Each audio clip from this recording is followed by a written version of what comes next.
sampai 100 km. Magma dapat keluar melalui celah yang menuju ke permukaan bumi. Magma yang keluar itulah apabila tertimbun terus-menerus akhirnya menjadi gunung. Gunung meletus. Bahaya gunung meletus adalah material yang dikeluarkannya. Letusan kecil mengeluarkan lava pijar, awan panas, lahar dingin, dan debu. Letusan yang dahsyat dapat melontarkan lava cair agak padat maupun pecahan batuan. Gunung meletus disebabkan celah yang menuju permukaan bumi tersumbat. Penyumbatan ini bisa disebabkan kubah lava ataupun material lainnya. Tekanan akibat desakan magma semakin lama semakin kuat. Apabila tekanan lebih kuat daripada penyumbatan, terjadilah letusan. Gunung meletus biasanya didahului beberapa tanda sesuai karakteristik gunung berapi itu. Tanda-tanda akan meletusnya gunung berapi diantaranya dengan letusan kecil, gempa kecil, guguran lava pijar, dan keluaran awan panas. Untuk gunung kelut, suhu air kawah meningkat sampai mendidih. Terbentuk awan dari penguapan air kawah bercampur asap. Muncul kubah lava di tengah kawah dan adanya getaran-getaran kecil.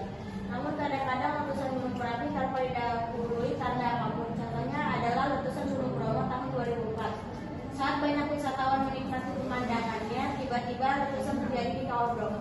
Dalam kondisi normal, setiap gunung berapi dipantau terus-menerus oleh petugas di pos pengamatan. Jika ada peningkatan aktivitas dari gunung tersebut, statusnya ditingkatkan menjadi waspada. Jika aktivitasnya semakin intensif, statusnya ditingkatkan lagi menjadi siaga. Sarana keadaan darurat disiapkan. Pada tingkat yang paling tinggi yaitu awas penduduk di daerah bahaya harus segera diungsikan. Pada tahapan ini biasanya sudah terjadi letusan pendahuluan yang tidak begitu kuat.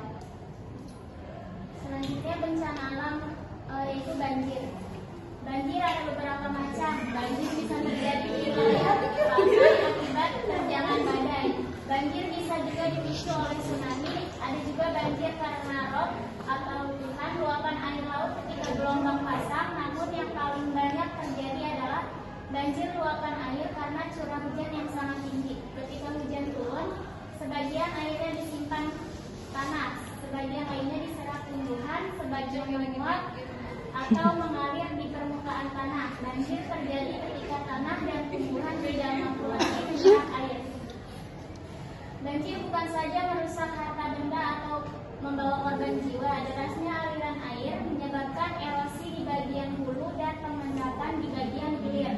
Makhluk hidup seperti ikan dan tanaman pertanian yang memiliki habitat di air seringkali menjadi musnah. Lalu lintas menjadi terganggu karena jalanan menjadi rusak.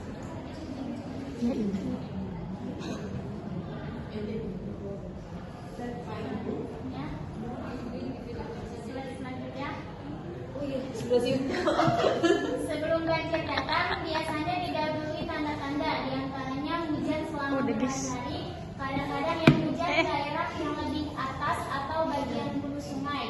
Air sungai semakin keruh dan permukaannya semakin tinggi. Apabila terjadi tanda-tanda akan banjir, maka dilakukan evakuasi. Barang-barang berharga diamankan untuk menghindari pencurian. Pintu air pengaman ditambuli, tanggul sungai harus dibuka karena bila jebol justru bisa berakibat fatal. Jebolnya tanggul akan menyebabkan aliran banjir akan menerjang dengan kencang.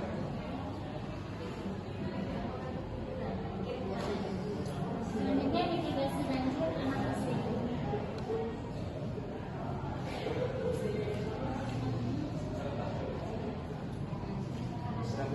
Waalaikumsalam.